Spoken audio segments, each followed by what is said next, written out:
Hi, everyone. Hi, Karen. Hi. Shannon, you tell me and I'll introduce and then kind of turn it over to you as moderator again, if you're okay with that. I think we can go ahead and just start introductions. It's just a couple minutes after, so we might as well start with introductions and then jump into the conversation. Okay. Well, we're a small group.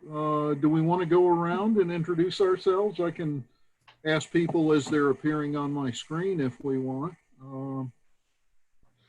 Sarah, do you want to?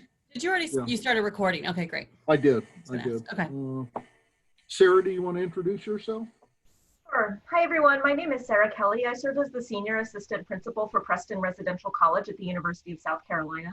I'm also on the executive leadership team of the Residential College Society.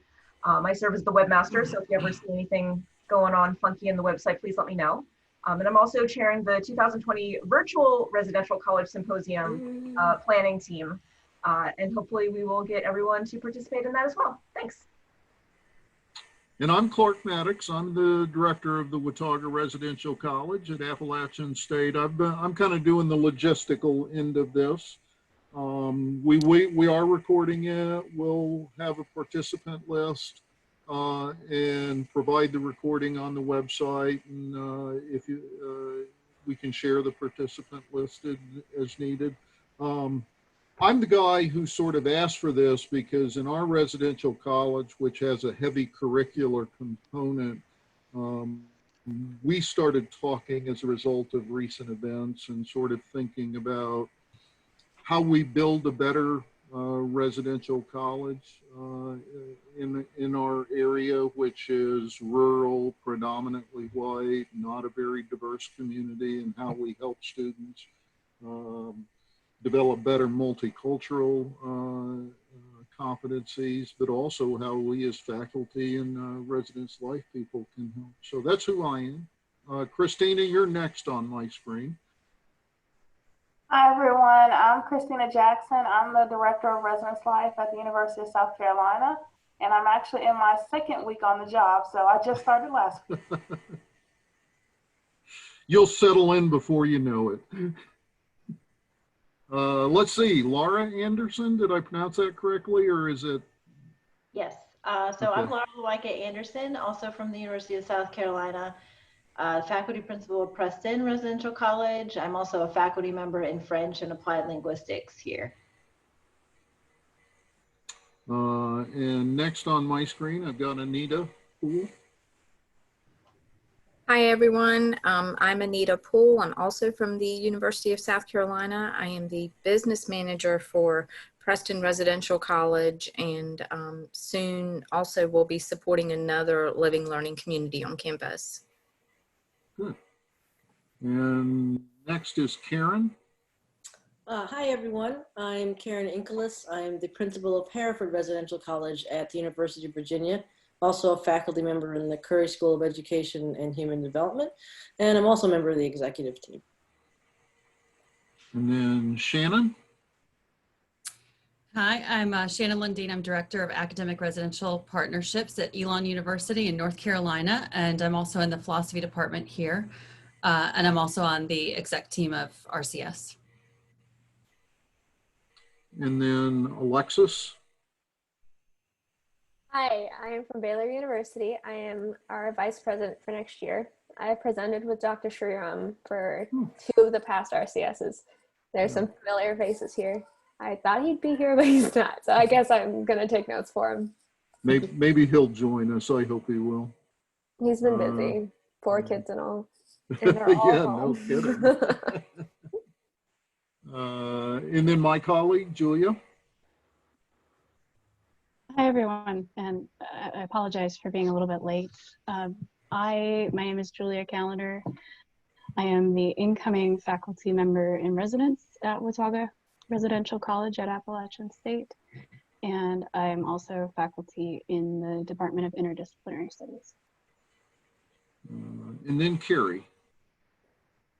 Hi all, I'm Carrie Smith, work at NYU with our faculty and residents in our residential college. I apologize, my video isn't on, my internet is really rough today. So I figured hearing everyone is better than you seeing me right now. I'm excited to hear from everyone. We are sort of in a transition period with our res college. All of our faculty and residents who have been there for 9 years are all transitioning out this year. So I'm just curious to hear what folks are thinking and doing, and glad to be here. And I've been to the symposium several times with our NYU team. Okay. I established sort of very briefly why I was hoping we could have a town hall and a discussion about this.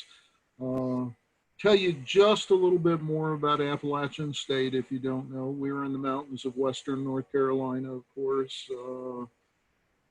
Boone is a town of about 17,000 people. When students are in session, the size of the town doubles. We'll be bringing in about 20,000 students this fall, with all of the dangers that go with it at a time like this.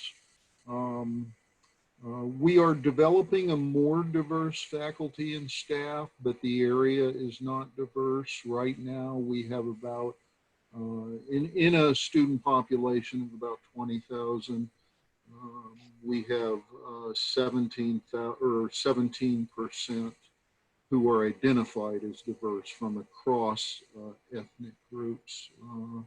So we're not a diverse population. We're working hard to figure out how we develop that in our university. But that gave the events of the past few months across the nation and the continuing discussion across the nation added urgency for us of how do we talk to students in an area that is as homogenous as ours is. There were a couple of solidarity marches that were held in the town of Boone. The second one of those had an attendance of estimated about 2,000 people. So we felt really assured by that. But we'd like to hear kind of and just discuss how we can improve and address issues of racism, oppression in a school that is like ours, but hear how you're doing it in maybe more diverse areas. And what you do with your students to address issues of multicultural competence. And with that as a kind of introduction, Shannon is so adept at moderating conversations. I'm going to step back and let her do it. So, well, I mean, I think it's although of course we'd love to have 100 people on this call. I think this also reflects a time when everybody is busy trying to figure out what the fall is going to look like on their campus. So I'm glad that we have a smaller group today because I actually probably won't have to do very much moderating. But I do think it's also important for us to think about and discuss how, this is not new work for us. It's taken on an additional sense of urgency, as it often does when we have these episodes and these moments in our past 400 years where structural racism becomes quite obvious to all of us. And by all of us, I mean those who are not the victims of structural racism every single day, but rather are privileged by it. And so I think we have done this work in various ways before. I think the added complication of doing this in a time of social distancing and mask wearing on our campuses, I think adds an additional layer of just another challenge, because I think a lot of this work we have done before through physical intimacy, and I don't mean romantic intimacy obviously, but proximity has gotten people to sit through those moments of discomfort and have those difficult conversations, and we won't be able to fall back on that anymore. So I just kind of want to open the conversation to thinking about ways in which you're going to do this work that might require new methods and new processes for approaching this necessary work in your residential college or on your college campus. in a time of COVID.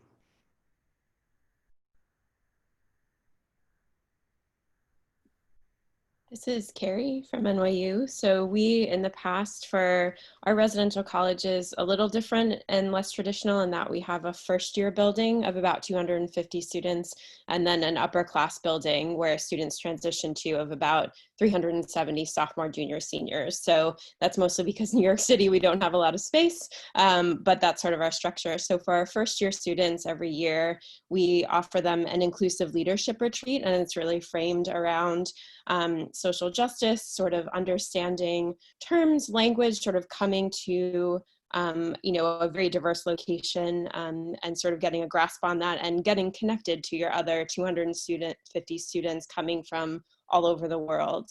And this is always in person. The building is split up into 4 groups, so it's about 50 per group. And so what we're excited about thinking about this year is for 18-year-olds coming to New York the first week, it's orientation, they're overwhelmed, it's often a lot to process in person. And I am an introvert, I don't know if anyone else is, and I like to sort of read and process beforehand. So we're excited about the idea of turning this into a virtual opportunity where we could send out some videos, some readings, sort of some more engaging pieces beforehand, and then coming together virtually in smaller groups through Zoom to have discussions. And we are interested to see if that impacts or changes the level of discussions that we have, sort of the engagement from students. But that's something that we've been thinking about and are excited about this opportunity, and then maybe continue that forward as we go into future years. Carrie, can you just elaborate on whether or not that's going to require additional or new work in terms of the timeline of when you would normally be preparing for the inclusive leadership retreat? Or is it really the same work, it's just that people are doing it, recording themselves and handling the content of it virtually rather than in person? It's probably one of the only things on the same timeline than anything else we're doing right now in Res Life. So we typically over the summer do a whole rehaul every year based on new readings, new videos we found, all of that. And so we would typically be doing that now anyway. That's great.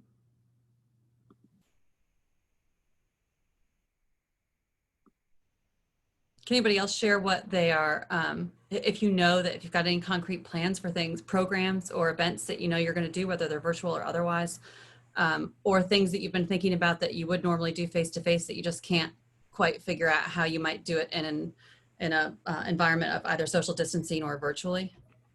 And can I ask a follow-up of Carrie? Carrie, you said that if I understood you correctly, that the first year students were offered this. Do you make it a requirement, or is it optional, one of several activities they can participate in? Sure, that's a great question. So it is students who live in a res college apply to be there, and they're all enrolled in a 0-credit pass-fail leadership course. And so this leadership retreat is a requirement for all of the students as part of that syllabus, in addition to attending faculty events throughout the year, doing reflections and those pieces. So this is sort of the first requirement on that syllabus of all first year students coming in.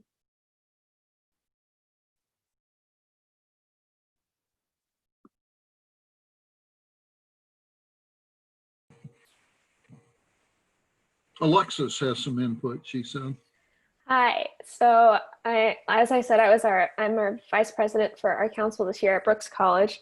And normally we do a lot of events at Brooks. Like, we're event heavy and we pride ourselves in community. So we're going to have to learn how to give people that community experience without interacting face to face.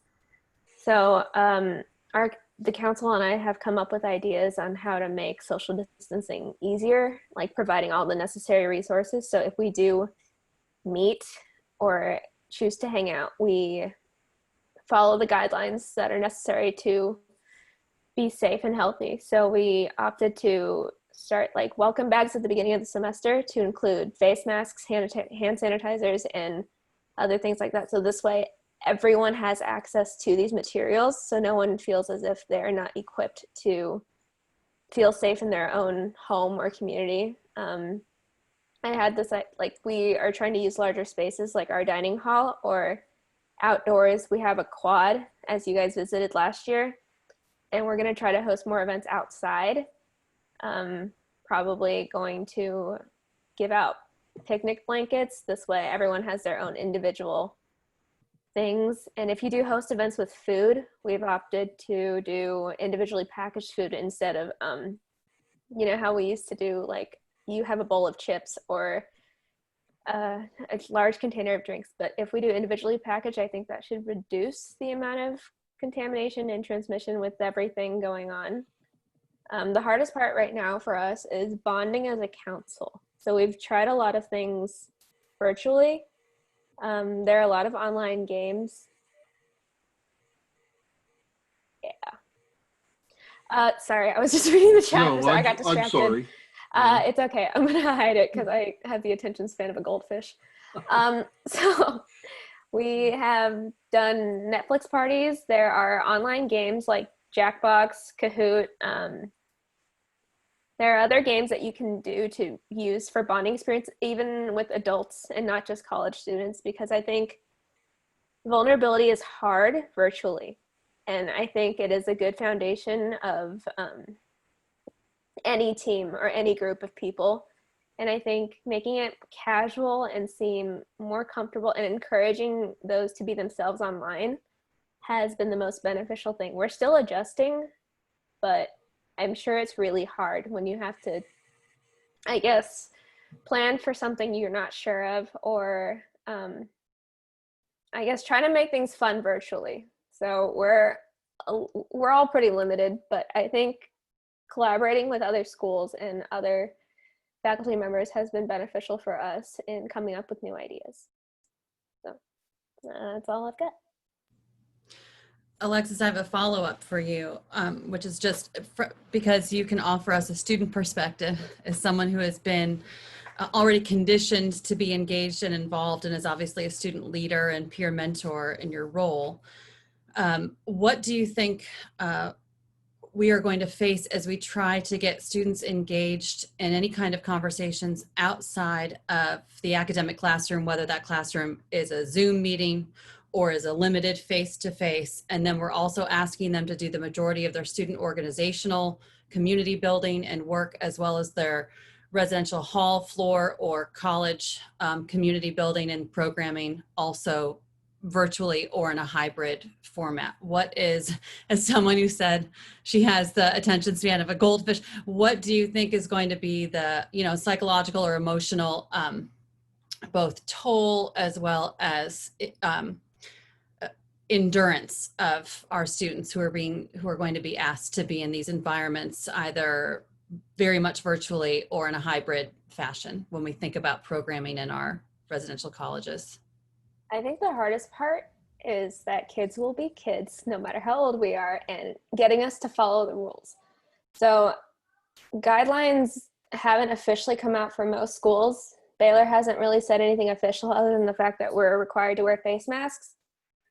But I think the hardest part is to be able to take this situation seriously and have fun at the same time. Like, we as a community and residential colleges encourage this building of community and friendship and fun. So a lot of us are going to be stuck in our residential colleges, for lack of better word. We're going to be there a lot because we can't go anywhere else.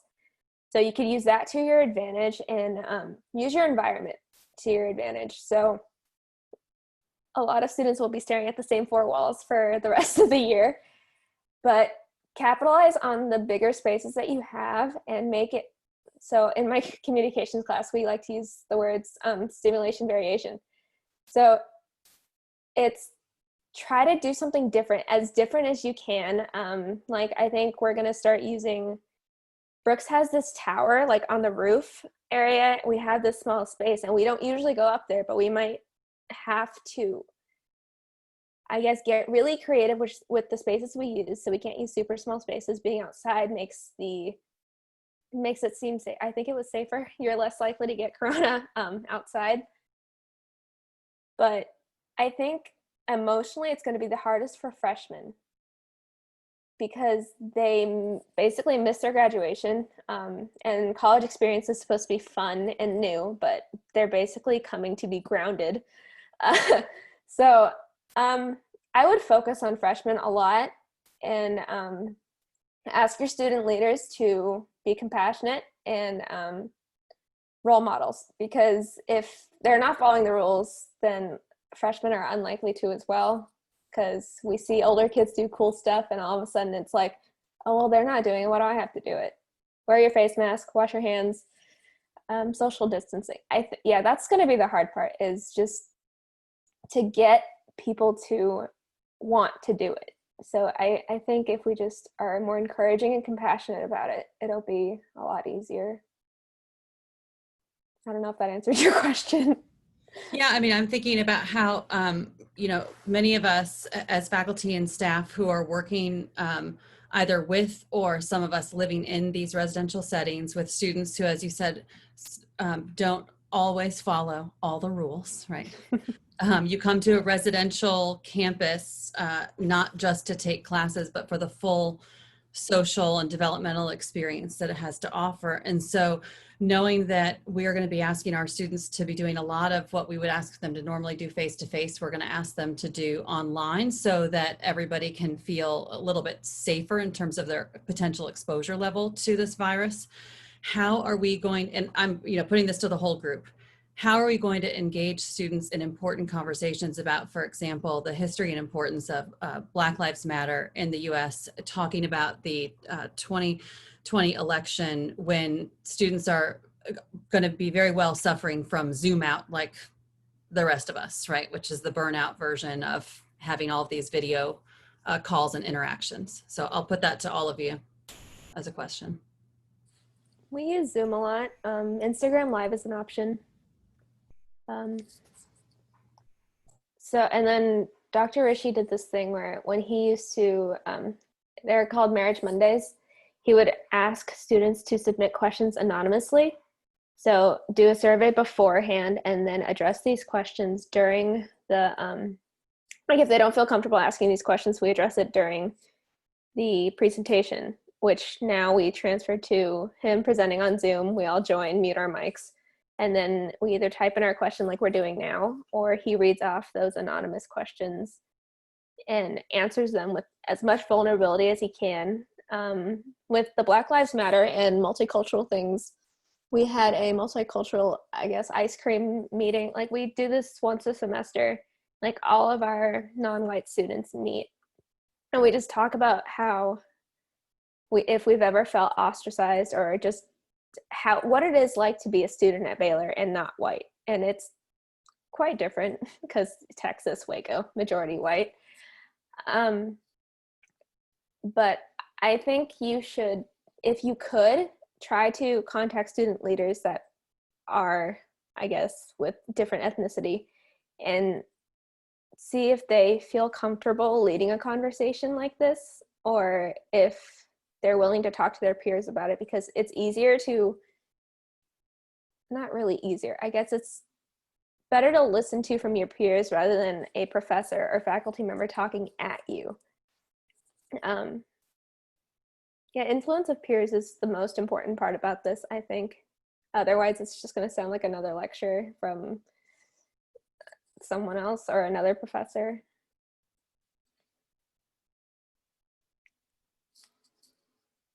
Alexis, that sounds like a really good idea, and I think at Watauga we should think about initiating some meetups for students of color and also LGBTQ+ students in Watauga. And what you said about nobody wants to be lectured at, I think in some ways connects back to, I can't remember who asked Carrie this question about whether that inclusive leadership program was required. Because I think when we brand certain kinds of programming as social justice oriented, while like, I think the more programming, the better, that's gonna attract a certain kind of student. And on the other hand, like, I'm sure we've all had to do like onerous Title IX trainings online, right? So like when something is required, all of a sudden it becomes this burden. And so I think the more that we can be creative about kind of incorporating conversations or marginalized voices into other kinds of programming and into curricula, the better.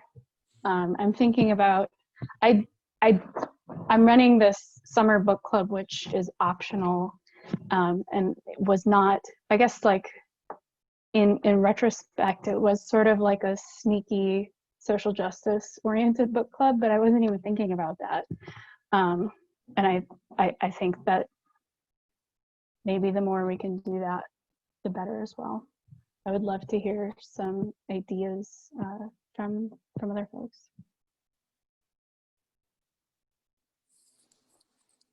So at UVA, we have unfortunately a very strong legacy, both in terms of our university being built by enslaved laborers, as well as being situated in Charlottesville, Virginia, which obviously, as you all know, has its share of race problems. And so we decided to just take it head on because we thought it might be more meaningful to students to talk about systemic racism and its legacy at the place where they are, because they are all UVA students. So we've devised some programming that will be socially distance friendly in terms of taking tours of the campus so they can see how the architecture hardwires in slavery as part of how it operated at its beginnings. We'll take a monuments tour so we could see these monuments that were the subject of the race riots in 2017 here. And then we also actually have a small group of students looking into who was Hereford, because frankly, none of us know enough about who he was. These are names on our residential college, and we should know who Hereford was and what he stood for. So he was a former president of the university, just in case you're curious. And then after we do that sort of legacy piece, then we want to bring it forward to talk about how that piece still affects the climate today, by then giving the microphone to our students to talk about how they understand our own history and how it affects them as students on campus today. So we don't want to just leave it in the past, we want to bring it forward. But the idea was we wanted to situate it where they are, because we think that would be more interesting, even though technically it is kind of still talking at them. But it's more about learning who we are as an identity instead of just, sort of talking points about what multiculturalism or inclusion means. This is actually this is our home we're talking about. I was going to ask Karen if your campus had started conversation about building names. Oh yes, there's actually a petition going around right now about at least 20 or so buildings that are demanding changes. I don't know, maybe it's not news outside of Charlottesville, but the Curry School of Education itself is about to change its name. Curry, it was a segregationist who started public education in the South after the Civil War during Reconstruction, was largely responsible for segregated education in the South. He also was largely responsible for public education in the South, so he has a mixed history. Nevertheless, we're about to drop the name, and it's a big deal, actually. But that's just the first building. Now there's calls for dozens of buildings. When we were founded by a slave owner, most of the buildings are named after slave owners. Here in the architecture tour and the monument tour, and of course looking into Hereford, are those all Hereford initiatives or are they UVA? Some of them are UVA that we glommed onto. Some of them are ones that we've put together, particularly the small research team to do archival research on Hereford. That's our initiative. No one else is doing that. It's us. It's a little both.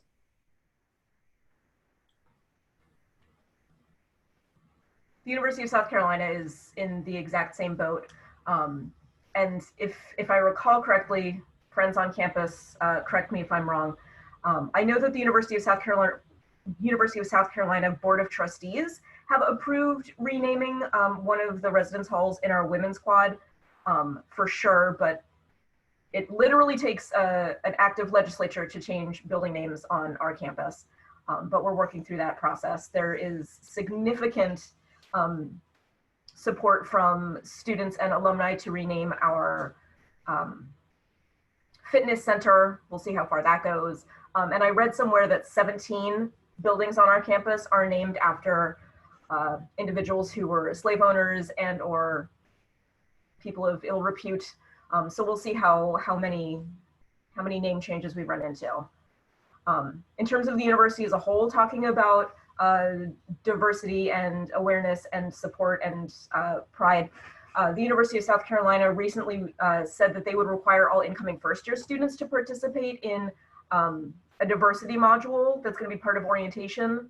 This was announced after orientation began, so I don't know how exactly that's going to work. And a few years ago, there was also significant student demonstrations with a laundry list of demands.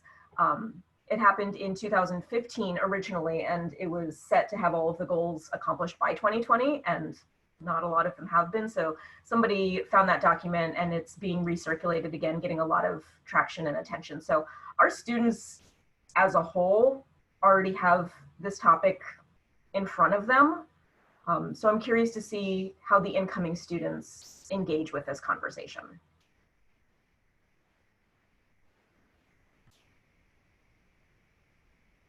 Personally, I don't think the online modules ever really helped anybody. To me, it seems like the due diligence of universities. And residential colleges are different than dorms. Baylor has both, and I think some of our colleges here do too. And I think the advantage we get is that we have immediate and personal connections with faculty members. So I think using your role or using those connections to talk about these topics or influencing or just even hearing from your students is better than this module will ever do. Like the Title IX stuff, it's not a topic to be joked about, but it is. Like people joke about it all the time. And this new, Baylor's requiring us to do, I guess, cultural humility training too next year. And it's required for all students, I believe. But this isn't something you learn out of a textbook. This isn't something that can be, I guess, crammed into a 1-hour session. I think it requires difficult conversations and just extreme vulnerability. And I think if, I guess, the role models in our life can demonstrate this vulnerability or like even mention the times where you were accidentally prejudiced or racist against someone, or like if you can admit those flaws that you've changed from them, like as a faculty member, as an adult, I think it would be more influential than this 45-minute module that we're going to be all required to do at some point. Yeah, I've always encouraged and asked faculty members to give us their opinion. We want to know, not what the school tells you to do or what you think you should say. We want to see adults and our mentors and leaders be honest and as vulnerable as possible. And I think this is crucial when it comes to social injustices and whatnot.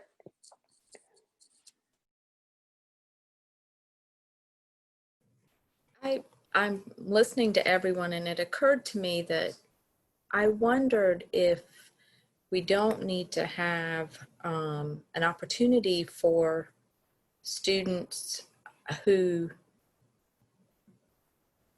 maybe are, I mean, maybe the group that is marginalized, that is sort of the minority group, the target group, to have safe space to have conversations about their experience and what their needs are, what their reactions are, but then a separate group, safe space for those students who, have that privileged life to have safe conversations about what does that mean and how does it look like and how have you learned certain behaviors and reactions without knowing it, so that sometimes you're not even aware that you have a reaction to something until somebody can say, when you automatically thought that, that's a bias or that's racism. It's very subtle, but that is racism.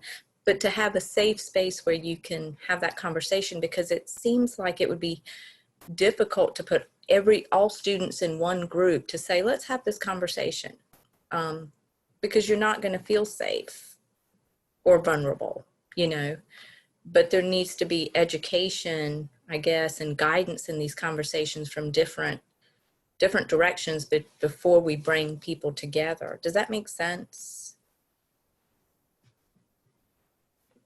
Our goal at Brooks was to, after we do our multicultural students of color meeting, we talked about how we would get, I guess, other students in the room as well to have this conversation, because for us, being students of color was our vulnerability. Like, we knew that we wouldn't be judged to admit the things that we've been through in front of each other.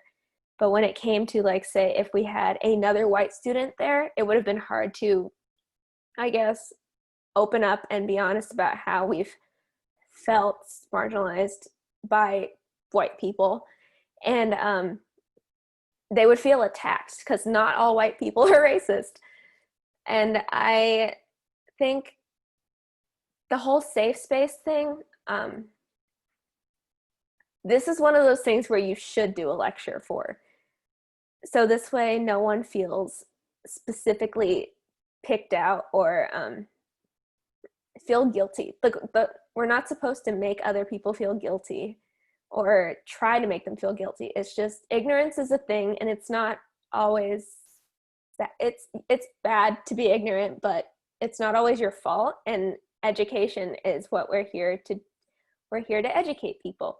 So I would say do a presentation on microaggressions, unintentional bias, and just certain things that people say or do, or like you can even have, I guess, a whole panel. This is something maybe a panel would be good for. But it's just to allow people to sit there and think about the things that they've done or how they personally feel about this without feeling any judgment. And if anyone has a question, they would, I guess, be willing to ask in front of everyone. That's up to them. But I think just putting this topic in front of people and not try to rush it would be the best, because it's easy to get people to feel guilty about this. It's like when you refer to a Black person as Black instead of saying African American, but not every Black person's African American. And there's a lot of political correctness going on, and not everyone knows the correct terms. And maybe we can talk about how to ask. Like, I've been asked the question, what are you? I'm like, human, Asian, a girl. But they're like, no, like, where are you from? California. I am from California. And so just educating people on how to properly interact and ask these questions should be one of the first things, because I've been called Oriental, which I'm not, and everyone just assumes that I'm Chinese. So that's a thing. And it's not just, I think just teaching people how to converse would be the most important thing right now. It's just how to ask and how to interact with people of not the same race or color as you, not even just white people, to other races. It's just, it's hard sometimes. I ramble. I'm sorry. No, that was good. I wonder too, for students who are engaging in these conversations, who want to be supportive of their fellow students and friends, but then all of a sudden, become really aware of family dynamics or folks in their family who all of a sudden, you have to deal with these adults in your life who you love, who you realize now you're learning have deep tendencies towards race, or other aggressions like that. That also seems to me like an area where we may have to support and help give some students some tools to deal with this whole thing. Because nothing happens in isolation, right? Yeah, if I can, I'd like to follow that up, Anita and Alexis. I mean, and you don't ramble at all, Alexis. I probably couldn't get you to join us at Watauga, but I'd love to try. But you said something that I was immediately provocative to me, and that was the call especially for faculty to be vulnerable with students, to sort of be open about their own experiences. And I wonder, for those of us who are academics, if, you know, we're kind of in the academic world, we're kind of trained to put a barrier between ourselves and experience in the students that we teach. All right, often. thank you so much. I appreciate it. Bye-bye. We're sort of taught to be distant and objective and dispassionate. And I've worked hard to become more vulnerable with my students. But I wonder, for those of us who are academics, you know, how much that complicates in an attempt to build a more welcoming, inclusive, and diverse college. You know, if that's just kind of, if that's sort of in the training of academics, how that complicates all of this. And I don't know if I'm expressing that very well, Alexis, but that was what it made me think of. Well, can I jump in there? Because I think I really appreciated that point, Alexis, and I agree. I think showing students want to know that we're human. But I also think it's important to acknowledge that which faculty members get to exhibit vulnerability is itself a function of privilege, right? Like, I think, for example, Clark and I as colleagues, we both try to show up and put our entire selves in the classroom. And when Clark does it, it's like, wow, what a cool, inspiring professor. And when I do it, it's like, wow, they're kind of incompetent, right? And I know that that's even more so for faculty of color. So there's age, race, other aspects, but that's not to say that it's not important. Yeah, I was going to say, hi, everybody. I came to the meeting late. I'm David Simmons at the University of South Carolina, and faculty principal for a large allied health science student community. But with regard to your question, Clark, and as faculty of color, you know, I think it's an uneasy tension, right, between, you know, kind of sharing your authentic self with your students, you know, as a way of demonstrating your vulnerability, that you're human, you know, that they can open up to you with a kind of expected sense of authority in some ways, I think, that students have of their professors. There's a certain level of, you know, for lack of a better word, professionalism, of seriousness, of objectivity, whatever you want to call it, that students on some level also expect of us. You know, and as Julia was saying, you know, being a person of color, you know, the way that vulnerability is interpreted by students, you know, can be different. And so, you know, I mean, I think for many faculty of color, you know, it's just a really unresolvable kind of tension, you know, that we experience between, you know, wanting to show up and kind of be more vulnerable, you know, as a way of encouraging students to be more, you know, sharing and open. But on the other hand, you know, you can also be perceived as, you know, the angry Black man or the angry Black woman, or, you know, why are you sharing these stories with us? They're so kind of radically different, you know, from our own experience that, you know, we can't relate. You know, this is, you know, why are you bringing, you know, seemingly personal stuff, you know, into the classroom, et cetera. I mean, we risk kind of being accused of those things. So, you know, for faculty of color, it is a really kind of uneasy tension, you know, between both of those poles. If I can interject, I think the goal is to practice this vulnerability outside of the classroom. That is the perks of being in a residential college. I don't know how many faculty in residences we have. I know there's some administrative things that you guys do, but like with Dr. Rishi, he's the faculty in residence. He's welcomed people into his home, and that's going to be hard for him this year, is to adjust in not allowing people in his home, even if he wants to. I highly doubt Baylor would allow it. But it's one of those, he participates in a lot of our events. He's almost always there. He plays the games with us. He loses in a lot of the games with us, but it's one of those things where vulnerability isn't always a conversation. It's, I guess, putting your suit and tie away and putting on a t-shirt and shorts and playing with us, or watching a movie with us, or laughing at the same jokes as we do. It's breaking down that barrier between I'm the professor, you're the student, I'm the adult, you're the kid.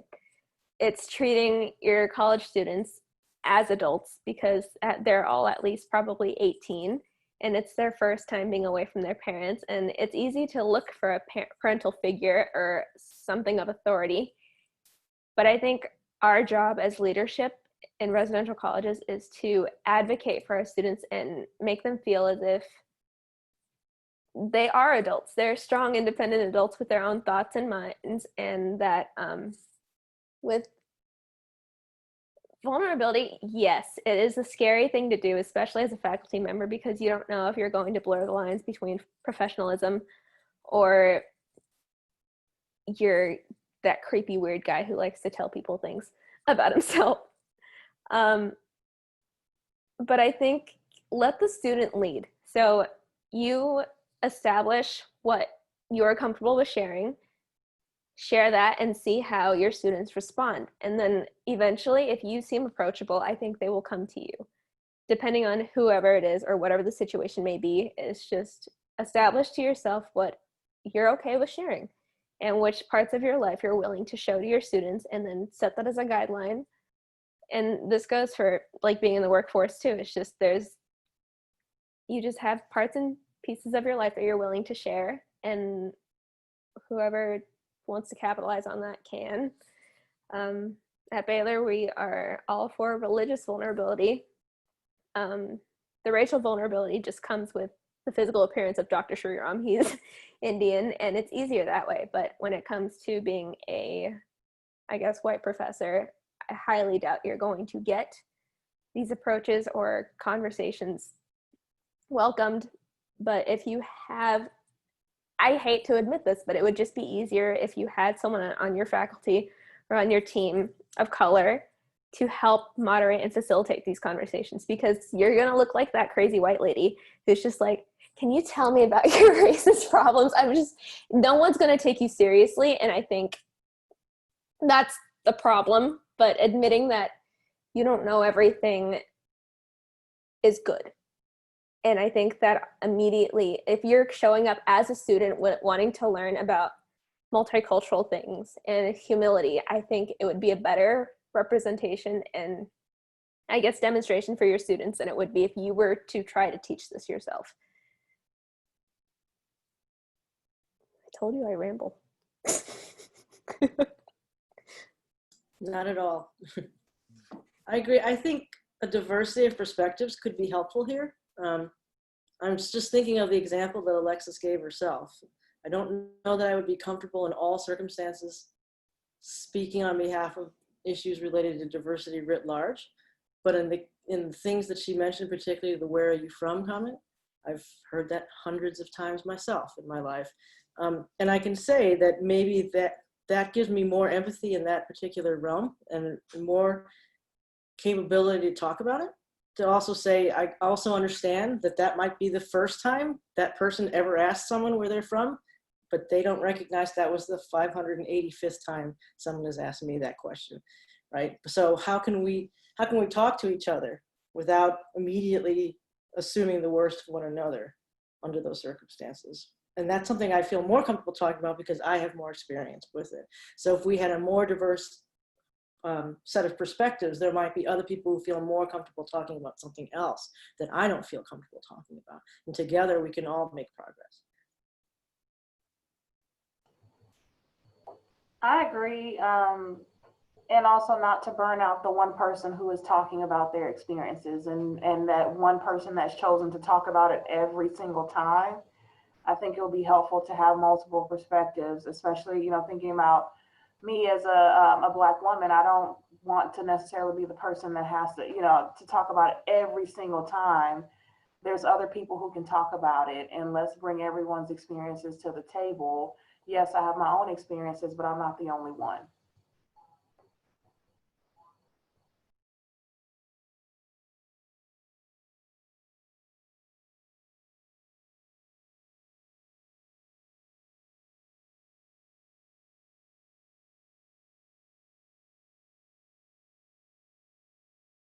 Is this where we all stare at each other until someone says something?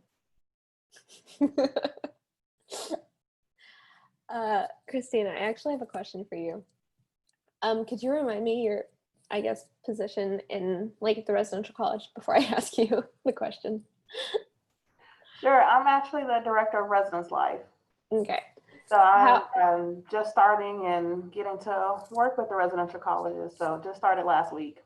Have you worked with other residential colleges before this? Not at another institution, not in this format. We were actually at a previous institution working towards getting a residential college, but it did not come to fruition before I left the institution. So this will be the first institution that has established residential colleges. Nice. I was asking because I was going to ask what your experience was in working with residential colleges and being a Black woman in, like, I guess, in a position of authority over students and how they interact with you as well as your peers. I can speak to just in general in terms of residence life and working with students living on campus in kind of more unique communities. There's times where, you know, you have to be that voice of education, and there's times where I've had to remember that this is the first encounter that a student has had with a Black woman.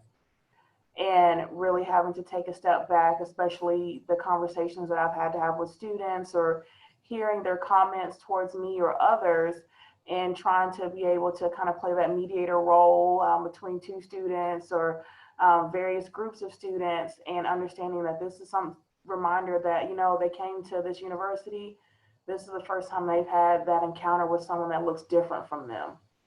And being able to understand and to come from a place of education versus a place of, you've made me angry, or, you know, whatever it could be, because you've made these other students angry, and now I've been brought in to be able to try to help the situation, but having to remind others that this is our opportunity to educate them and to help them learn, even if they didn't ask for it. They made the comment and they may not have realized how it offended someone else, but this is our opportunity to teach them. Whether or not they ask us to teach them or not, this is what they're here for in the university environment, to be able to learn and to grow. This is part of that experience. So it hasn't always been easy, especially, you know, being able to have to deal with the issues that come from me in terms of my identity as well. So it's not always easy at all. And I cannot, I will not claim to be the expert or, you know, anything like that. But I think that's one of the biggest places that I've come from, of reminding myself that is education, and having to take a step back and to remember that goal of educating others versus an initial response that I may have or someone else may have. Thank you. Have any of you thought about using a movie as an example, or as a, I guess, a shared experience to just talk about? There's this new movie on Netflix. It's with Kerry Washington, and it's The American Son. And the whole plot is her son's missing, and she's at the police station. And the typical story of like police brutality and racism. And I don't even know if our schools would allow us to watch these movies with our with other students. But in general, I just thought about if, rather than a lecture or a presentation, have we thought about using movies, or is that a good idea or a bad idea? This is a question. I don't know if we should or not. And we've used movies. We've actually screened movies over Zoom. One person grabs the screen, watches the film, and then the other side we have a discussion. I can say that more people watch the movie than participate in the discussion. They tend to drop out. But, you know, some do stay and have a conversation as well.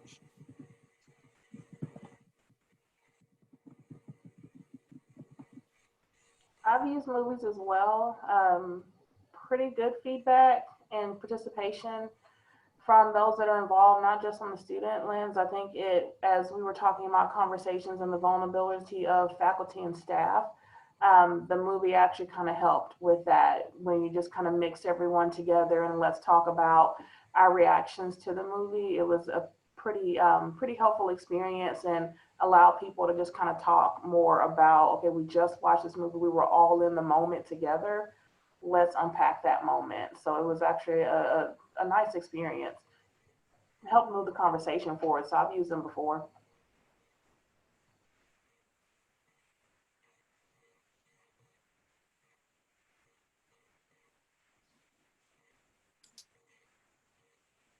I like that idea, Alexis. I don't know that we've done it. We of course have done movies and television in Watauga, but I don't know if we've done it with that particular. I don't think we have with that particular focus. In individual classrooms, yes, but in the larger community, I don't think we have. One of the ironies about living at Boone, North Carolina and in Appalachian is, you know, I think this is an issue that the faculty and staff themselves believe in, and so we will very consciously develop programming that will develop these kinds of skills. But it's the follow through, and you can correct me if I'm wrong, Julia, but I often feel like the follow through is lacking, right? You know, when 4 years ago, the common reading book we used was American Dervish. Last year, it was Just Mercy, tremendously well received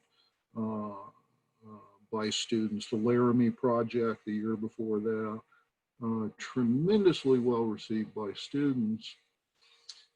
But then in one of those years, and we live in a place where neo-Nazi and white supremacist groups are quite active. So, you know, in one of those years, Identity Europa, I don't know if you know about that reprehensible group, but they hung a banner over a walkway bridge that we have. And the response from the university was kind of tepid to that. So, you know, and again, Julia, feel free to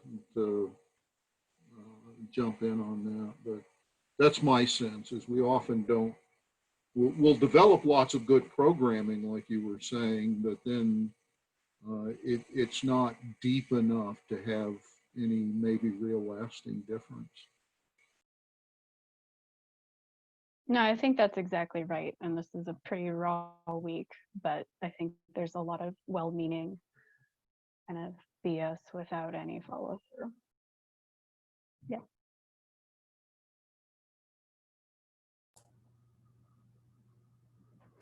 I just want to note the time because we're at 4 o'clock, and I think we had scheduled this originally for an hour. And I know that I don't think that we necessarily were expecting that we were going to be able to get a student perspective today. So thank you, Alexis, for joining us. It was actually really helpful to hear your perspective, both as a student leader, but also as someone who has gone through the student experience. This is your 3rd or 4th year?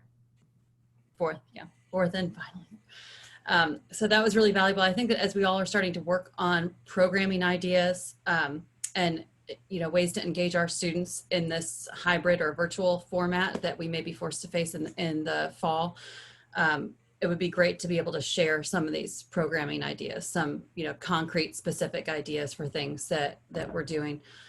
So if at any point you all can write to, we have our the email that you get these invitations from, you can write back to that email and share any of your ideas, and we can share it out with the wider constituency. Clark, were you gonna say something? No, I was kind of waving at Jamie, but I really appreciate this. This has been tremendously helpful for me. I mean, my mind is kind of roiling with lots of different ideas, and Alexis, I know I'm speaking for others, but I am really glad you were here. Thank you. I was glad to get the email. It was in my calendar and everything. But I hope this encourages everyone here to talk to their student leaders. Like, I know I'm not the only one. I met a lot of students at RCS and we're all pretty high strung and ready to help. So Yeah. I hope you reach out to your students because I think they have a lot of input as well. I'm just an extrovert and ready to talk always. Well, thank you all for joining the conversation today. Yeah. Thank you. Stay safe and healthy. You too. We'll see y'all.